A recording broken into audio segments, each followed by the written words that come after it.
Yeah, good afternoon, everyone. And today we are having Dr. Hemlata Devi. She is assistant professor at School of Human Ecology in Ambedkar University, Delhi. And today we are going to have MSD 013 Block 2 session. So welcome, Dr. Hemlata. And I'm sure our learners will gain benefit from your talk. And I hope students also interact. Okay. Okay, welcome, welcome. Yeah. Thank you, Dr. Rita. Uh, I don't know. Should I start? Because I could see very less people, or Yeah, are you we should start. supposed to? Yeah, you Yeah, you carry can on. start. Recorded Okay. The- version will be available. Okay. Fine. Yeah. Okay. So in that case, uh, today I'll be trying to speak on the topic modes of production and social transformation. But when I'm giving this particular topic, modes of production and social transformation, this will cover two units of block two, that is social change. Okay, the first two units. And those unit titles, I think you must have already got it from your reading materials. The units are resources and society, unit one, and unit two is social and cultural continuity. So after going through the course contents or the unit-wise contents, what I have thought of bringing out in this particular topic, modes of production and social transformation, is that some of the basic concepts which are present throughout the two courses and how these different concepts are related with one another, what is the central argument of both the units, and how the two units can be understood in a very synthesized way. So I would try to highlight on these three major points. One is the concepts, and in concepts we are trying to focus mainly on the concept of resources, and the second is how these different concepts and human actions are understood in terms of getting a better sense, and how this has been changed with the change of the social system or with the change of the society. Okay, so to begin, what I have thought of sharing is that after understanding some of the points which we would be cover of in today's class, you would be able to get a sense of the very complex nature of socio-cultural or socio-ecological relationship, which is always found to be present at the interface between man nature and technique. And there I'll also discuss what does technique mean and then how is it different from technology. And within that, we will also be able to engage better on the relationship between resources, technology, and society. And this will further highlight our understanding of evolutionary ways of procuring resources, that is, in simple language, different modes of production. And this different modes of production has led to the understanding or has led to the framework of uh, different forms of societies. The second learning objective, which I thought is important, is to identify, understand, and analyze the changes in society through traditional knowledge and modern based entries in different occupations, and try to understand that do we still have those kinds of the knowledge which are being learned from our forefathers across generations, or do we have completely adopted new form of modes of production and new lifestyle in the changes which are taking place. Now, when we are talking about this, we would be able to see the major challenges and also getting a sense of an overlapping situations of different forms of society. Okay, and for this, what is important for us is the resource. So uh, when we talk about this research or resources, I've tried to bring some of the very commonsensical base information or commonsensical base ideas of understanding resource or resources, which is presented in the slide points. Uh, However, when we are trying to understand this resource, we also need to keep in mind that resource can be understood in different ways depending on the disciplinary based training we have in our own study or in our career lines. So the important aspects of understanding a society is to understand resource, and that is something which is very much central to each and every group or community. But in that, we also need to know that how resources are being understood, how resources are being defined. Before I go into the details of these resources, I also want to add another point, that is the technique or knowledge or technology that is usually used in harnessing energy, or say what we call it as the calorific requirements or values, which are usually extracted from the resources. Here, when we are trying to use the word technique, then it is usually different from technology, and technique is the means or the ways that are usually employed by uh, by every members of the society, and this particular technique is generated with the knowledge we have developed, with the knowledge we have adopted. So I mean the technique with the knowledge humans have developed play an important role in understanding the overall technology. Now let us try to understand the you know idea of technology. What is this technology? Technology is the overall product which is resulted from the application of that particular technique, and that particular technique is generated by the use of different knowledge and knowledge set, or the logic behind the working of an equipment or an instrument or a tool. That is the technology. So I hope that you have a clear idea of what is technique and what is technology.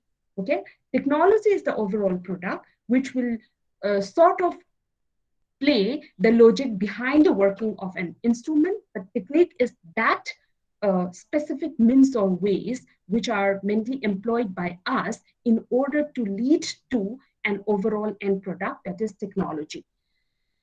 Once we have this particular idea of this technology resources, then we also need to know that the nature of the relationships which are present among various groups of individuals, or what we call it as the set of relationships that are present among human beings, be it at familial level, be it at household level, community level, or societal level. But how these different set of relationships which are present at familial level, household level, community level are coordinated with one another, or are shared and coordinated among each member of the society in order to meet the requirements of human survival, or in short, the adaptational process of a group of individual in a particular environment or in a particular habitat situation. So now once we have uh, started with this very basic idea of technique, technology, set of relationships which are present, then I think it is the right time for us to understand what is this resource. So here, resource is anything that anyone can use for survival and reproduction. So when we talk about this, um, we can also discuss it, as I have also mentioned, that we can discuss this into two different disciplinary aspects, or what we call it as sort of understanding the biological science point of view and the social science point of view of understanding the resources. So when we talk about this biological sciences and social sciences point of view of understanding resources, then let us try to understand how biological sciences focused or consider resources. So from the biological point of view, resources are considered as those substances uh, which are valuable mainly from the point of view of, or what we call it as, economic productivity. This doesn't mean that all the biological ways of understanding resource ends up with the economic ends or economic means, but this is the prime consideration for understanding resources from the biological science point of view. As for example, when we talk about uh, the biological sciences point of view, or say economical point of view, we can take the example of say minerals which are present in different environmental conditions, or say different forests produced which are also coming up from uh, vast areas of you know environmental or habitat condition, or say you can also take the example of marine products. Anything which is much more closely connected or valuable economically is always considered as important substance, which are considered as resources. However, one of the interesting point, which is also important for us to know, is that when we are trying to look resources from the social science point of view, then social sciences consider resources as anything. Here, we need to give importance on this word, anything that is valuable to our human existence. So that is valuable to our human existence or survival. That means it is not necessary that it should be any item which is economically related. Even the set of knowledge or ideas which are helping in creating certain techniques or technology itself is a resource.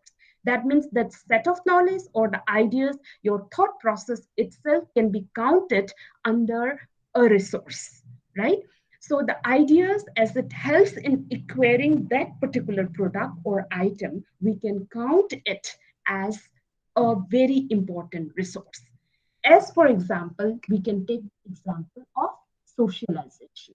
When we talk about this socialization, then we can actually discussed a lot in this, whether it's in terms of education, whether it's in terms of learning the belief systems, or whether it's in terms of understanding and developing the behavioral attitude of a particular child, starting from childhood till the growth or maturity phase. And when we look at different societies, we would be definitely able to observe the differences in the human behavior, attitudes, and knowledge systems from place to place, from community to community. Like when we take the example of, say, the cultural understandings or the behavioral attitudes and knowledge systems of Indian population and, say, Western society or the Americans, then it is completely different. How is this different coming up is also something which is very much connected with what we call it as socialization, or what we call it as the very basis of this creation of socialization, that is the knowledge set. And this knowledge set is nothing but the best uh, category of resource which helps men to adapt in a particular environment successfully. So here, according to Marcel Salins, uh, it is anything that is perceived as culturally valuable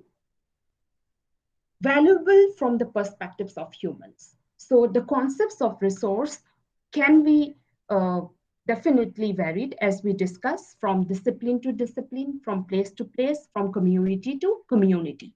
However, one of the important points which we need to know here is that when we are trying to understand this concept of resource, in short, it is being understood in two different ways, that is from the social science perspective and biological science perspective. However, understanding of resource from one disciplinary aspect will not have that much of dominancy over the other. Rather, these two will play an important role, contributing it and establishing a mutual relationship. Or in a way, what we can understood is that resources are nothing, but it is culturally determined or construct product of different societies or communities, right? When we take the example of, say, be it water as a resource or food and different varieties of food items, such as roots and tubers, then not all kinds of edible food items are counted as um, food for a particular community, because all the substances which are edible are not counted based are not counted as food by a community, considering the climatic condition, considering the geographical condition, considering the religious belief, considering the exposure, considering the technology available. They will try to limit on certain edible food items as considering it under the food items, and that food item will be their part of or their complex of understanding food habits. That means what we have claimed resource as a culturally determined entity or a product of social construction is very much true. Like you can take the example of, say, forbidden food items based on different religious systems, right? So that itself is very much connected. Now, from this, what we can see is that, food as a resource is different and determined by different discourses, which are created, manufactured through certain experiences, and also nowadays, if we try to link it with the contemporary societies or globalized societies, then you can say that power relationship and technology play an important role even in considering different resources or different substances under the specific category of what we call it as food items. If we take food as an example, like if you take the example of say fast food items or junk food items, and despite having different impacts, negative impacts, despite awareness of the side effects of negative impacts, how these different junk food items are able to occupy a better position in the market or in the knowledge of overall world population. That is also something which is very much connected with the technological advancement or the power relation which is being established across the world. And the most powerful or developed countries or advanced countries will have that much of the manipulation or control over making people in believing that this particular food item is the best resource or getting high calorific value or high energy value content. Okay, and thus resource is culturally determined and culturally constructed. This is controlled by technology and different power relations. The details of resources and its uses can be understood can be understood from the modes of production that are present in different forms of society. And for understanding this, the modes of production or different forms of society on the basis of their production or subsistence economy, the simplest form of production based society is hunting and food gathering or foraging society. As we all know that, hunting and food gathering society use the simplest form of technique or method in order to procure their basic food items, they are kept at the simplest level of understanding different forms of society. For this, we will try to understand this particular forms of society, and I've tried to uh, categorize the society on major thematic areas, that is on demography, technology, social organization, and political organization. Okay. Now let us come to this demography. When we talk about this demography, as we all know that in hunting and gathering society, people used to have a very simple uh, mobile form of living condition, moving from one place to another place. There is no concept of property. And the moment we take uh, this particular concept of mobility, or the mobile nature of the group, then the group may not have that much of huge number of population. Only small group of community or small groups are able to move easily and comfortably from one place to another place. So technically, when they are adopting a very mobile form of society, then their number is usually less. So the demographic feature of hunting and gathering society highlights the smaller number of population, or what we call it as band societies. That is, and usually the band societies ranges from a population number of 12 members to say maximum 40 or 50. In some of the books, you will find 50 members. However, this is maximum when there are enough resources or technology and other ways and means to maintain the uh, the mobility system successfully. Otherwise, 12 to 30 is something which is very feasible number in this particular forms of society, where you would see that women play an important role in the demographic feature of the hunting and gathering society, meaning that even when we are talking about the overall division of labor, women take up the role of collection and gathering of fruits, nuts, roots, and tubers.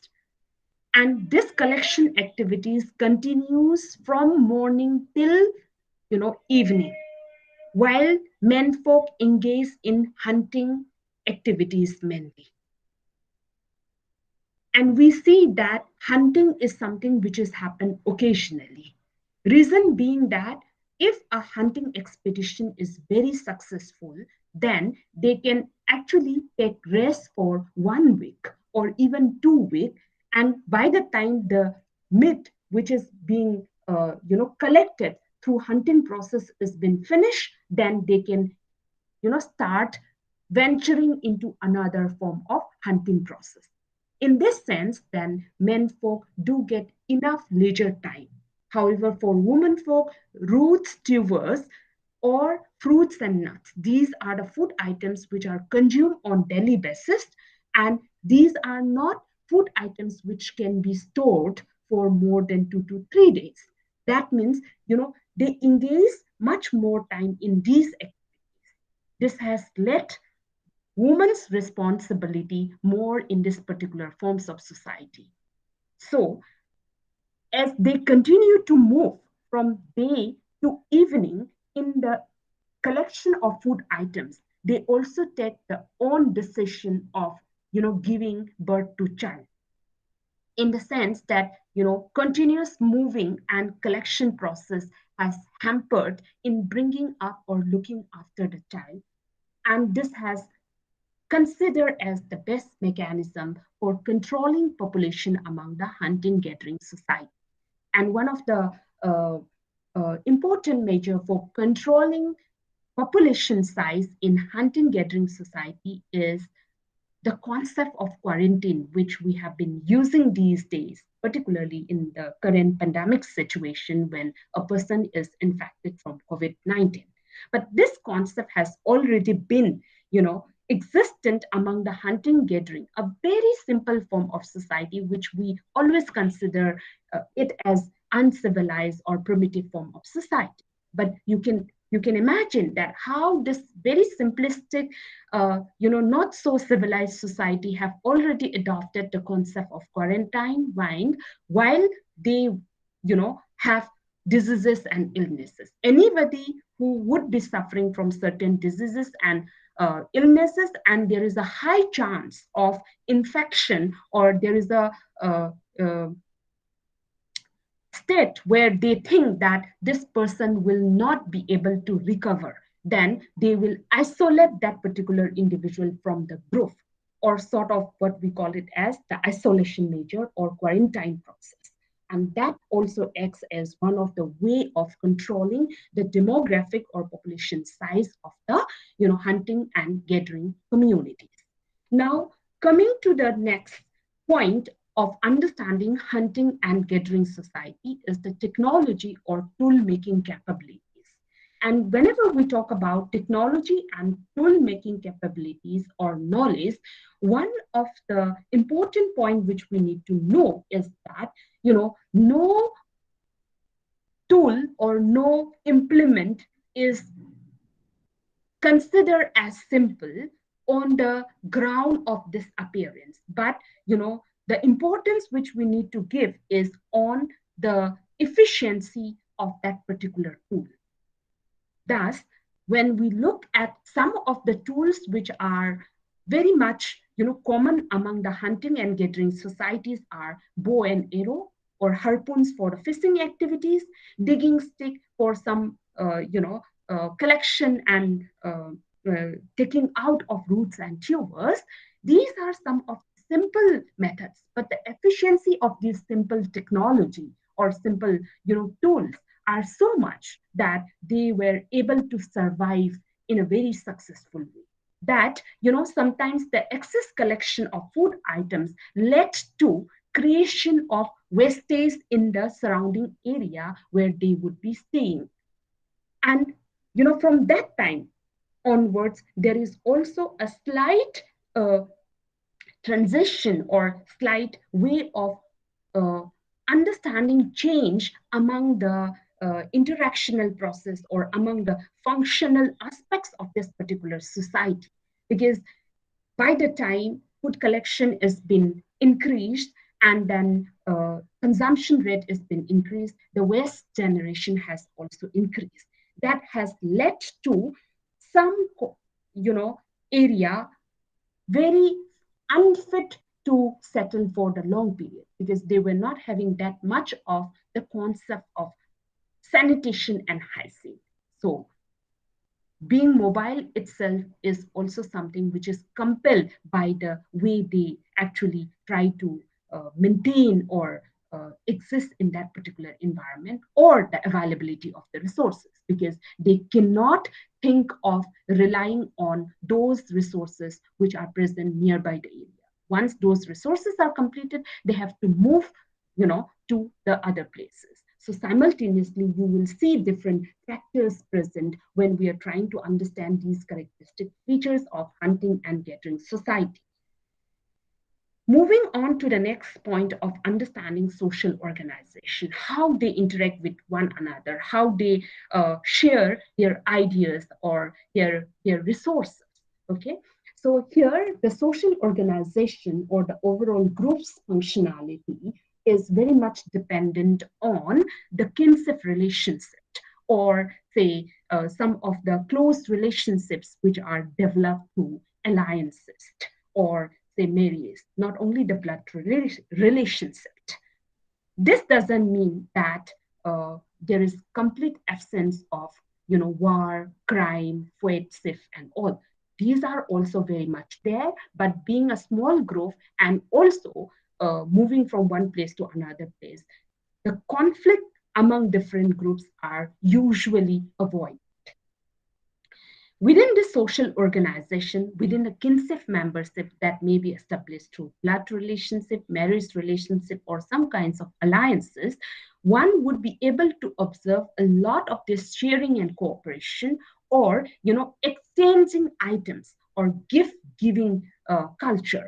Not necessary that this has to be performed throughout the year, but there were also timing where the seasonal availability of particular food item or resources, or there were also timing where there was some major hunting expedition and successful hunting products have come in, then they will try to give and exchange with one another or even the neighboring mobile communities in a way that they try to establish a very uh, uh, network-based relationship either through kinship or neighboring mobile groups with the available resources they have.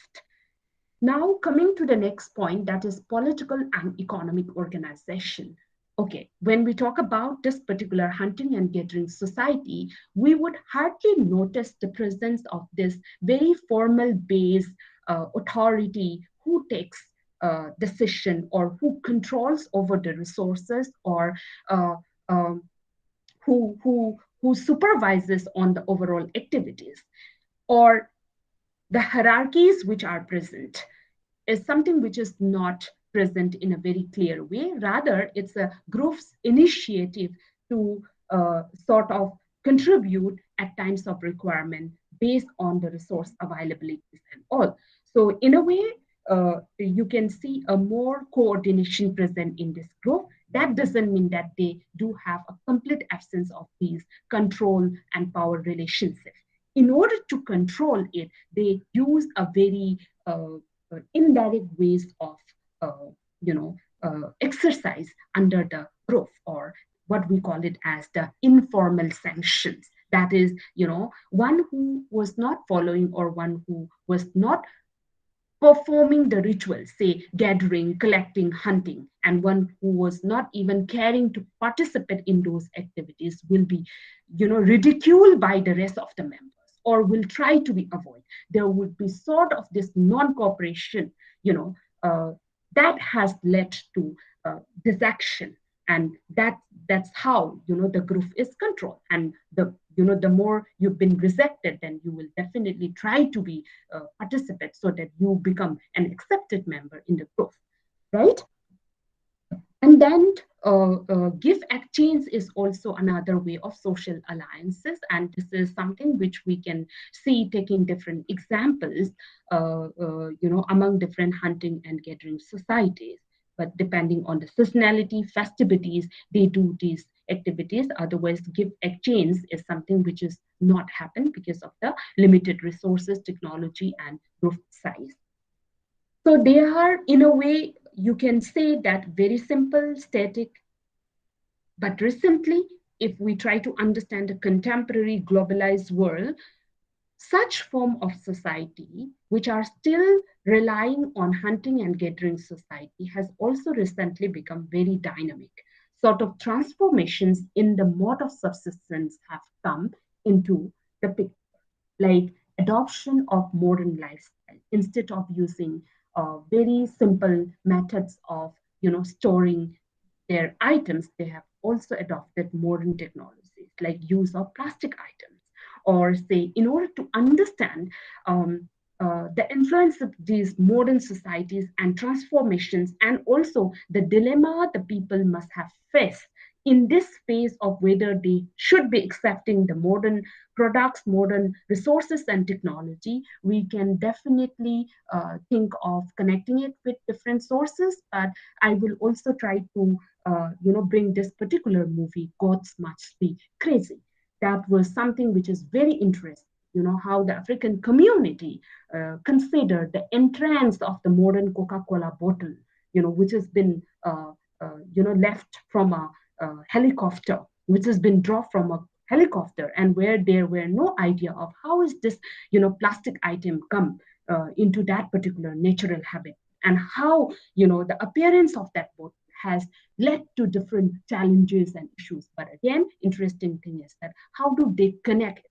They try to connect it with the the almighty, the superpower, that God has sent something, and then they decided that this has to be returned back to the God's place, right? So how much of the difficulties might have been, or must be facing by the people who are having such kind of the forms of existence when we introduce modern forms of technology, modern forms of means and livelihood can be guessed from our understanding.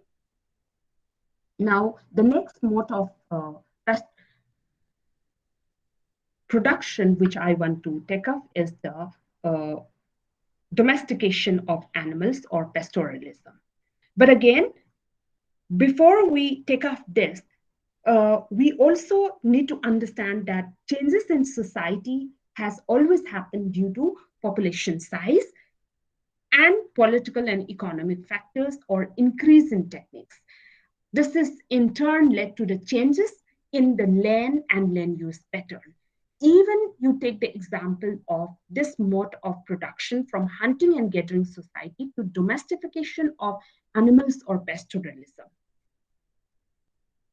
How is this form of modes of production is considered as the more advanced or new form of society or new form of production?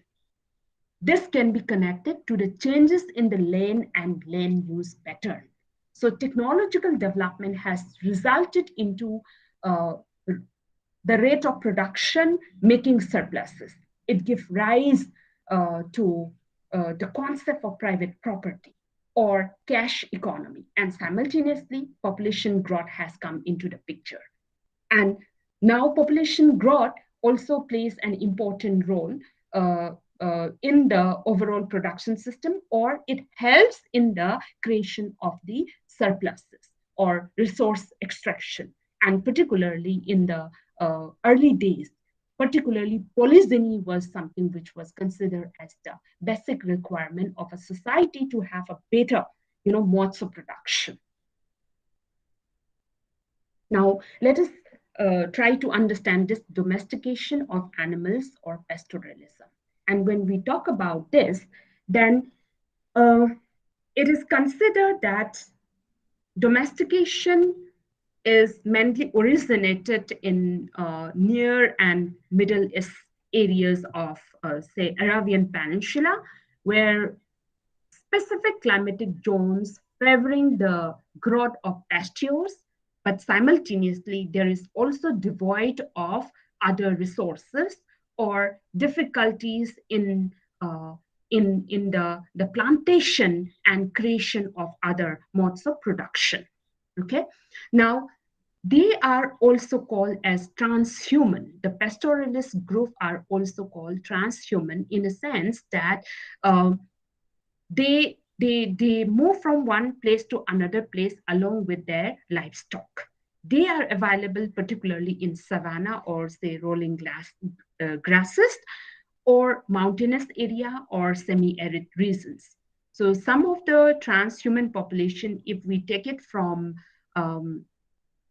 Indian scenario or Indian population, we can take the example of Ban Gujars or the Gujars from Himachal, Jammu and Kashmir, or Rajasthan, or say the Bakarwals from Jammu and Kashmir, Bhotia from Uttarakhand, Garhwal and Kumaon area, or say Bhutia from Sikkim region, or say Changspa from Ladakh area, Gaddis from Himachal Pradesh, or say from south we can take the examples of Toda tribes in Tamil Nadu, Kerala, Karnataka, and then Kurumbas in Karnataka. So there are many communities who are having this domestication of animals or pastoralism as the means of livelihood. Um, and in this mode of production, two basic items are very essential, and those two basic resources are water and food for their livestock. And definitely, water is important for the human survival also. Without water, it is not going to be possible. So,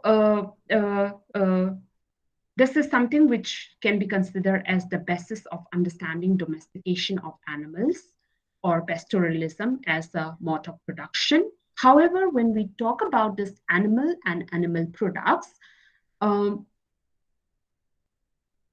these products cannot be considered as the staple food item. That particular community or group required some other staple food items that is required for our human growth and development. And in that case, how do they actually procure or how do they acquire it?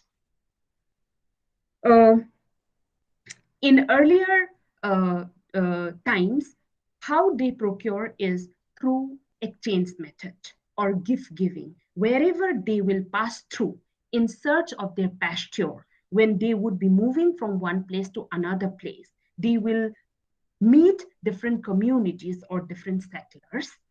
There, the milk and milk product items will be given, and then in exchange of it they will get staple food items like millet, crops, and other vegetables. So mainly these days this has been changed because simultaneously the domesticated group of animals or pastoralist group have also started living in a settled form of life. That doesn't mean that they're completely settled. Half of the family members will be living a settled form, and nearby areas they will try to cultivate and then plant grains and vegetables. And group of menfolk and some important members will go as a transhuman with their livestock. And this is kind of very seasonal based, particularly when there are seasons where they do not get pastures for the livestock in their uh, habitational area or surrounding area. Um, and simultaneously, they also started opting other alternative modes of production, including hunting and gathering as one of the option, and uh, sort of this trade and market uh, facilities or exchange systems have been developed. One of the interesting point which we can take among this, or when we talk about this, is the example of this particular community, the Nuers. And Nuers, they are mainly from say southern Sudan, and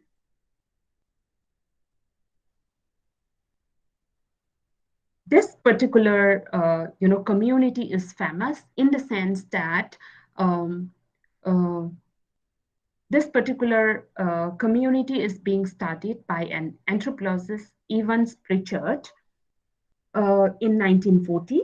So Evans Pritchard studied this Nuer community in 1940, a detailed ethnographic account of the domestication of these Nuer communities, and highlighted an interesting point of how the cattle rearing has occupied the central position in the life and living condition of the Nuer in the southern Sudan. But when we're talking about this Nuer in southern Sudan, they also live by the side of the Nile River, that is in the and also nearby some of the other tributaries, river tributaries. So they know farming and fishing simultaneously. However, their overall social organization, political organization, or economic concept is revolved around cattle. Uh,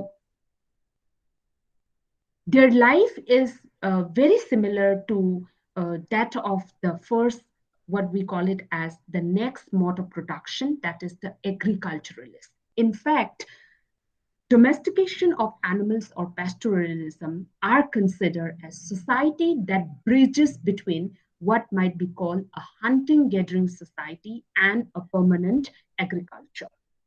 This is particularly interesting because of the lack of class system, because in domestication of animals or pastoralism, the concept of class system is completely absent, and particularly among the Nuers. The one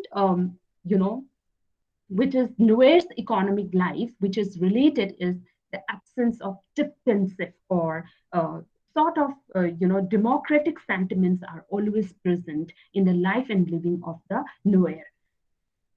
That doesn't mean that they do not have any as such issues among them. Everything is very balanced. There are issues regarding food shortages were fought. There are also sometimes leaders, but they are not the permanent leaders, but they are those members who decide or who participated in different discussions at times of requirement, or members of the joint family.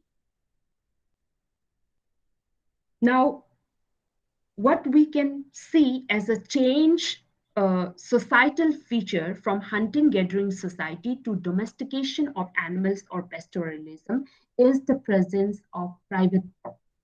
That private property has started entering into the domestication of animals. So to them, when we look at it, then cattle were everything. The livestock is something which is very important, and cattle mean everything to them. This livestock enable someone from the community to get married, or to even resolve crimes, which is committed in different instances, or to help a family member setting up a home, by negotiating with the cattle items or livestock. But uh, when we talk about the gaining of private property, one important point among the Nuer community is that accumulation of cattle was something which is very meaningless. Once the Nuer becomes, aware that he has that much of enough cattle, then he would try to, uh, you know, uh, gift it to the others, or that particular person try to marry again and pass them on to the next generations. So it's sort of that kinship role which plays an important role in the overall circulation of resources. The different modes of productions have different social organization, and consequently we know from here that these different modes of production share different ideas in people's heads, our knowledge and understanding. But sometimes we also know that it is very difficult to understand a particular community if we happen to be the outsider from that particular community. We feel that we know everything about them by studying or by staying there for more than 1 year or so. But there are also areas where it is very much difficult to know as an outsider. So, on that basis, I would say that it's very wrong to describe that, even the pre-capitalist, or what we call it as the pre-class mode of production, like hunting and gathering society or domestication of animals or pastoralist form of production, are something simple, primitive, or underdeveloped group of community. But we should try to consider them as the major contributors of some of our resources, and they are the one who have developed their own ways and means to adapt in their surrounding environment. Now, while understanding this, the modern governmental policies and contemporary state of development has provided major facilities in that we would be able to see that there are lots of these rehabilitation or resettlement policies being proposed, being implemented by the government, so that the mobile transhuman population could live a better settled life, so that their younger generations could get the advantage of education, better infrastructural arrangements, better medical facilities. And in this process, definitely the pastoralist communities are also getting advantage. However, simultaneously, we could also see that there are lots of this reluctance present among the communities whenever we talk about, say, whether it's a question of rehabilitation or resettlement. They do not easily give up the way they've been doing traditionally. and it is very difficult. And these forms of society or communities are changing it in a very slow process, where we could see that advantages for them is there for sure, but disadvantages are also simultaneously coming into the picture.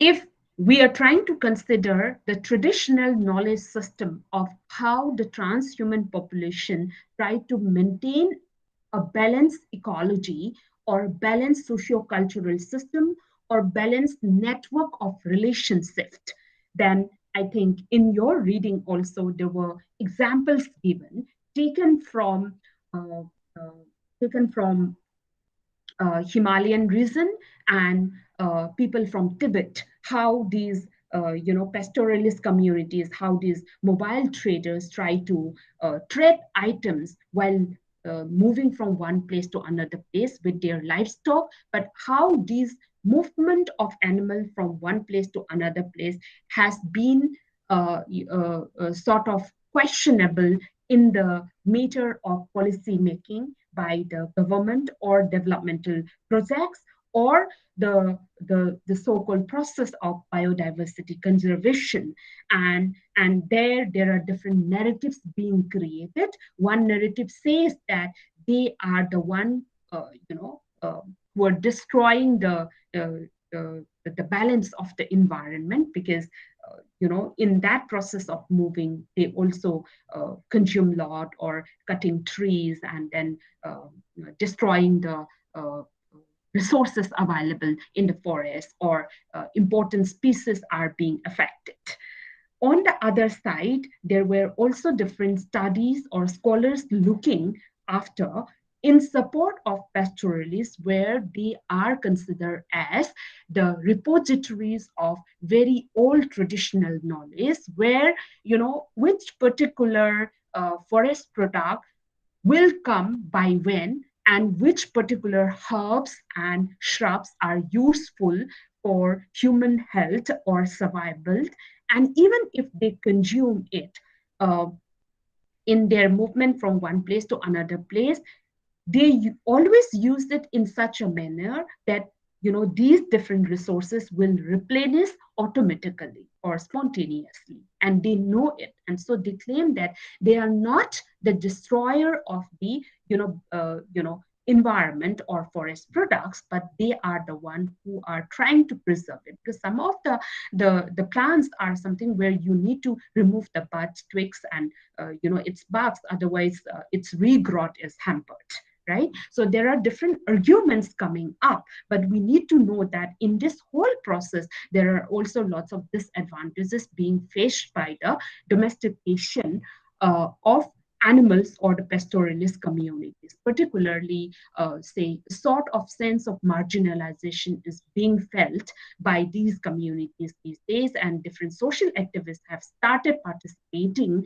in addressing the issues and problems. And I think, like for different cases, we can take different examples. Even if you take the example of the pastoralist communities in Rajasthan. Earlier, there were not much of the cropping system, which we call it as the mixed cropping or cash crop plantation. But nowadays, there is a complete commercialization or intensive agriculture. And this has hampered the movement of the herders or the pastoralist communities.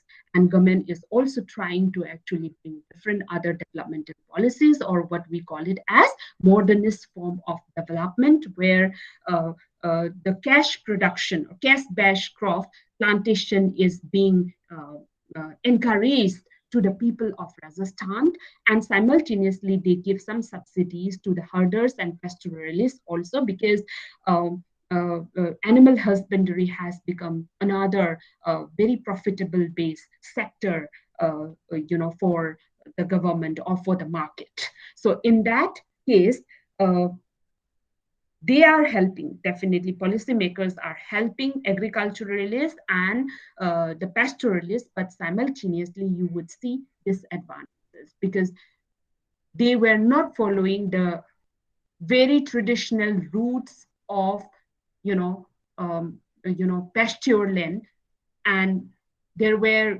initiatives and programs of artificial pasture land creation, but those were not very successful. And some of these wastelands are already occupied by the forest department or some of the government programs in the name of social forestry. So there are not much of land available, for pasture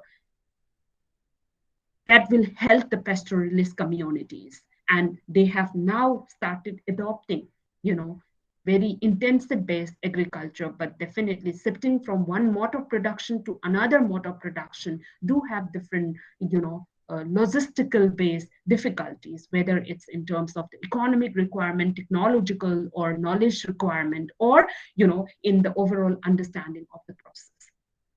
So we can see challenges. Society is changing, modes of productions are changing, transformation are happening. But again, you cannot say that it's completely transformed. A sort of this assimilation and transition could be observed in the overall process. Now, the next mode of production, which I would like to take up, is the shifting cultivation. So when we talk about shifting cultivation, all of us aware, or by the word itself suggests that, cultivation will take place by shifting from one place to another place. In simple language, that is it. Or in other words, it is also called it as slash and burn cultivation or jhum cultivation. And for shifting cultivation, I would say that the best example is coming from northeastern part of India, because almost 80% of the shifting cultivation practice are happening in northeastern part. And this is mainly, earlier considered as very much subsistence-based oriented form of cultivation, and where community or village ownership is something which plays an important role, where different, again, arguments or in terms of merits and demerits are being discussed by different social scientists and activists or biological experts, that whether it is really a sustainable practice or is it wasteful, unproductive, and harmful to the environment. Um, and we could also see that a real rapid change or transformation could be observed in the overall process of shifting cultivation. In the sense that when we talk about shifting cultivation, the very basis of shifting cultivation or the whole cycle of shifting cultivation is very simple.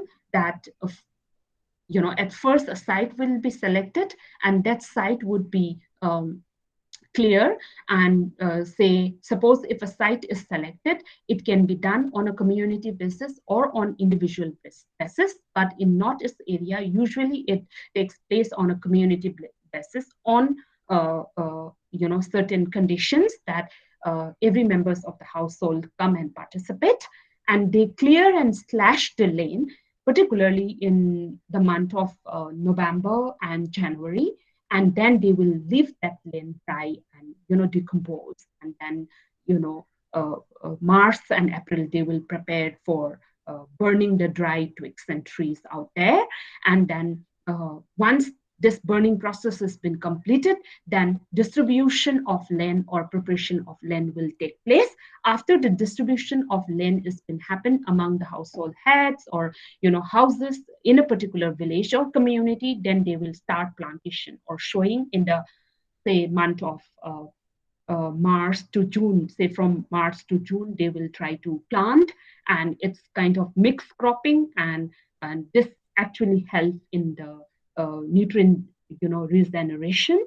And then weeding process will take place, and then sometime in November they will try to harvest it. They will give that land fallow, and a cycle is being completed. And once it's been completed, then they'll try to leave that land for fewer years as fallow land.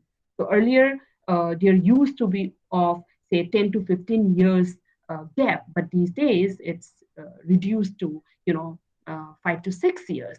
Means lot many changes has been happened because of, say, some argues that it is because of the population increase, or it is because of the demand coming up, and also it is because of the nature of the productive techniques which is being introduced in the particular area. So there are different arguments. We don't need to engage on it, but we can simply see that shifting cultivation is very resourceful when we talk about it, because it involves a kind of very mixed cropping methods with endemic flora and fauna, and in a way, it's also a way and means of putting surveillance across the nearby communities, because communities are settled in a very dispersed way, and then they will identify it, you know uh, that who has come to actually intervene or interrupt in their field sites by working on the hilltop or in their Jhum fields. So it's also considered as a way or means to defend their life and living conditions. But this is something which will happen way before, like during the colonial time period. But after independence, lot many changes have come in, and even government of India have tried to bring lot many assessments on whether this is really sustainable, or whether intensive agriculture has to be brought. So recently, I think you must have heard of a new land use policy has been introduced, and based on that, different states, particularly Mizoram, Assam, and even Tripura, they have adopted this new land use policy. And under that policy, intensive agriculture, cash cropping method has been introduced, so that people adopt a very settled form of agriculture instead of the shifting agriculture. So that is something which is a kind of change, or which we can call it as a transformation. But again, here there are different debates, or arguments challenging the question of whether they should completely transform from shifting cultivation to the settled cultivation. What are the challenges? Why people are not easily giving up this shifting cultivation? Is it something to do with the landscape? Is it something to do with the technology? Or is it related with the economic condition of the people? Or are the people receiving enough subsidies from the government? Or uh, or is it something that young stars are also, the youths are also moving away uh, from the villages or from this mode of cultivation? Rather, they have started adopting modern education, started working in multinational companies, and thus these challenges of uh, adopting intensive agriculture is coming up. Intensive agriculture means you need a lot of manpower as well. So there are a lot many challenges which one needs to intervene on it. However, government's major intention is that how to make these land productive, how to create a successful market for the understanding of the people, and also for the requirement of the increased population demand. Um, and in this whole process, we could see that the social organization, the political organization, and economic organization present in shifting cultivation is also still very much based on lineage-based, clan-based structure or community-based participation. But there is also no denial that um, outside interference or political interference have come into the picture these days, and particularly coming up of this PPP model has also affected the overall structure of the shifting cultivation, or what is being called as community managed based resource structures.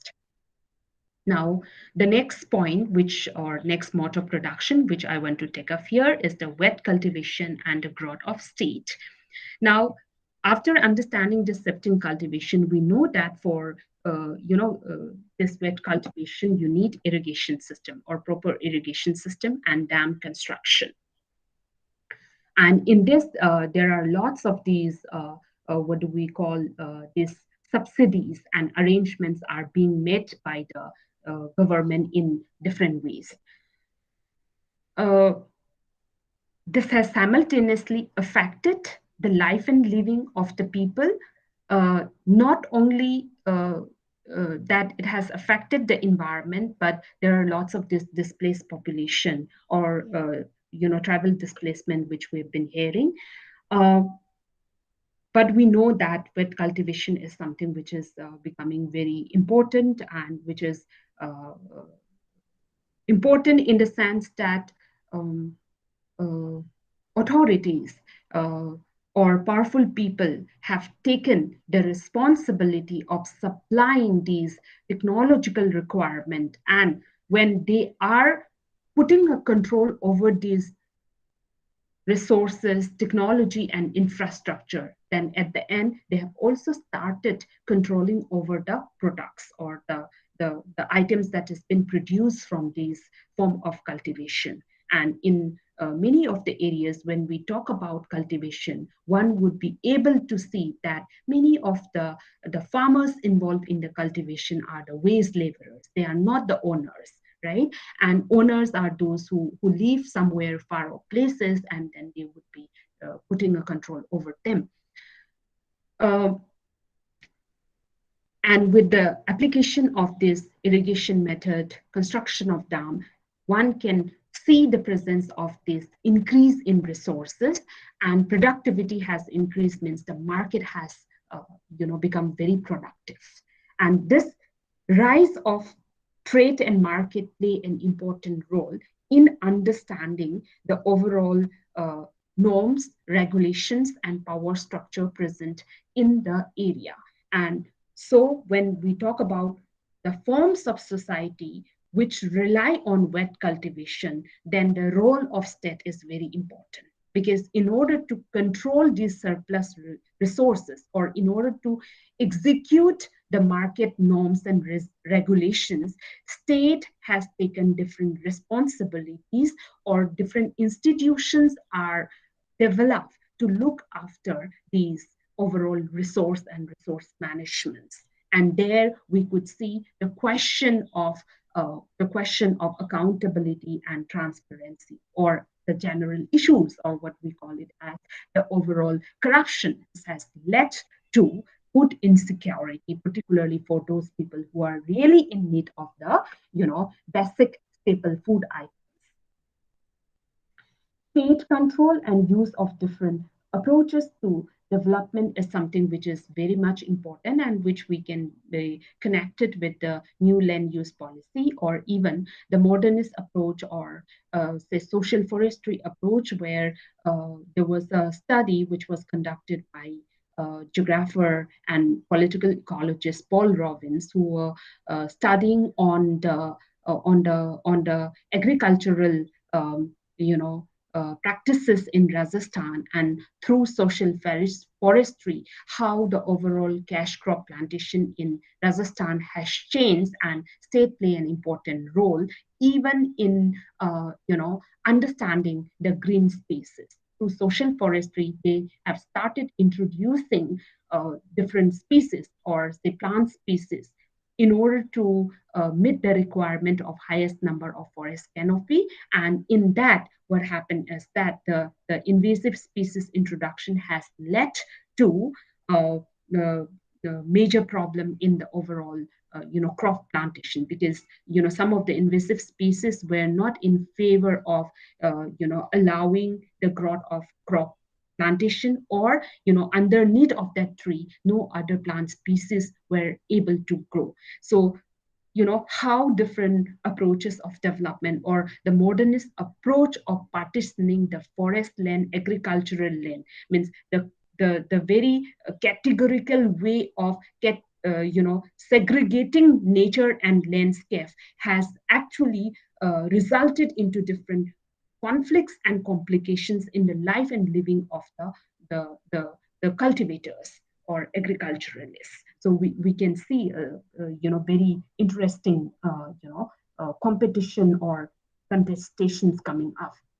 And with this, we could see that what kinds of changes are noticed in the whole process, or in these different forms of society.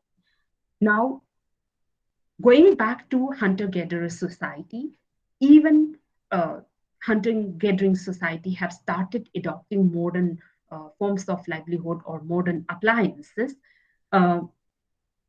Uh, and simultaneously, there is also sort of change in the kinship relationship and resource distribution, because they have also started getting, subsidies from outside, or some of the resources through different means and technology. Then the cash, the whole idea of this concept of cash and then commercialization has again changed the overall structure and organization of gift giving, which were once there, among the hunting gathering society on a very occasional basis. Now this idea of gift giving has turned into a different mode. Instead, they have been used in the way that people can define their own position and status, right? So even if they belong to a particular society, which is simple and not much of these materialistic world-based society, but on the other side, they are also changing and transforming in one or other ways. Continuation of some age-old tradition or rituals, customary rites, and food habits are still there. Simultaneously, they are also adopting the new features. Like here in your reading material, there was an example given about the dowry system. No matter how a society has been changed, or how a family is being educated, aware, advanced, modernized, the whole concept of dowry system is still continued in the Indian society. So you can imagine that some of the traditions or the belief systems or food reviews, you may find it continuing it throughout, right? So with the transformational process, you will be able to observe a continuity, and also people not willing to give up the age old tradition not so easily. The and now, when we were talking about a very mobile and separate form of living conditions, people have started mingling up, or sort of this mutual relationship within neighboring communities have come up. For examples, you can take the examples of even Bakarwals in Jammu and Kashmir area, and how they have started taking help from the government or the neighboring localities to they uh, claim about different processes of marginalization. Suppose if they want to perform some marriage rituals, or marriage ceremonies and all, then how the neighborhood localities help them, or how even institutional setups sometimes create disturbances if you try to look into the area of marginalization. So you can discuss from both advantages and disadvantages point of view. Then when we talk about this, you could also see that all these changes can also be influenced by the overall climatic change, which we are talking about, or say demographic features and all. Now, this is the last point which I would like to bring in order to understand the overall idea of this particular unit, modes of production, and uh, social transformation. So here, when you look at this diagram, you will be able to see that communities, and every communities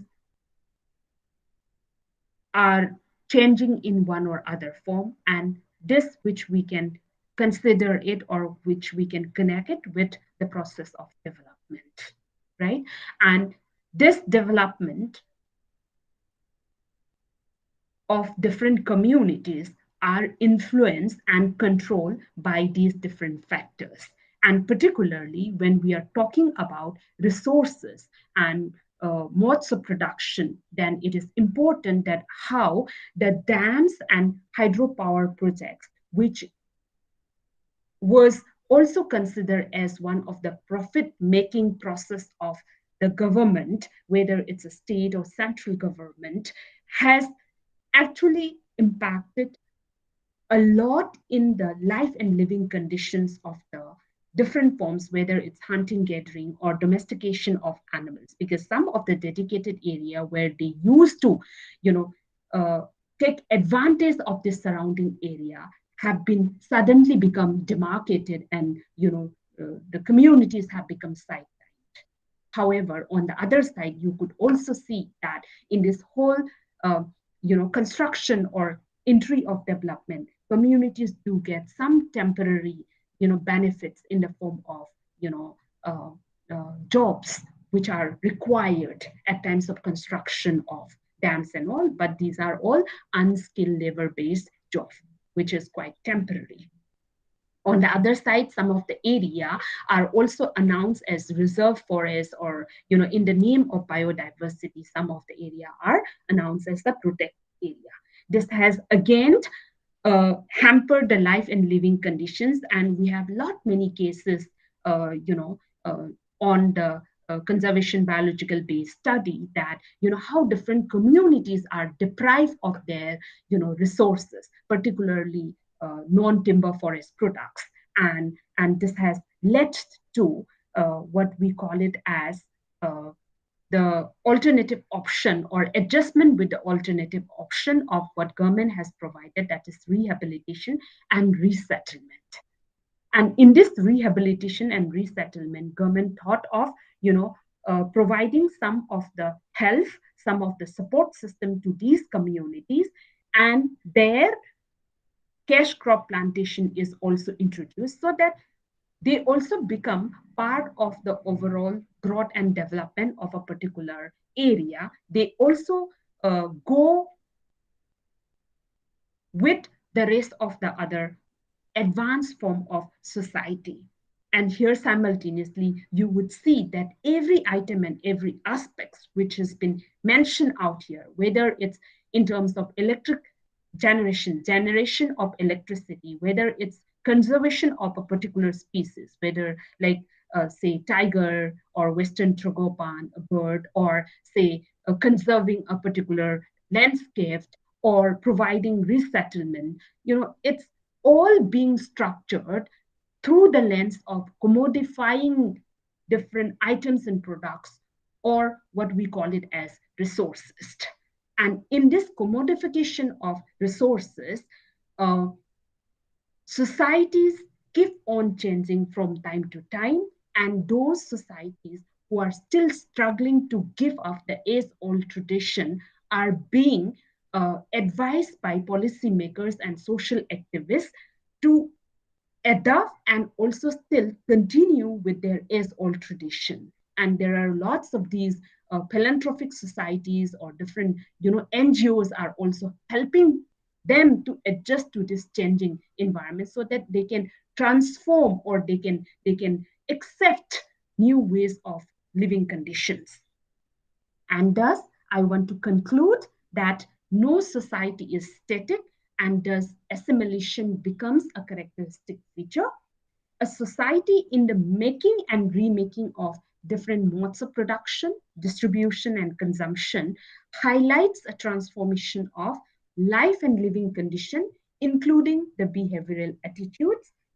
The social changes observed are the consequences of resource extraction process by the technology and other infrastructural development, or the policy development programs. Modern technology and policies at another aspects of understanding the social and cultural life of individuals, that has its own complexity, because again we really need to discuss on it further. So I think I will conclude out here, but the last point is something which is not, I would say, a conclusion. This is the point where we need to further engage to begin another dialogue of this complex nature of social and cultural life of individuals. Thank you. So is there any question, anything? Dr.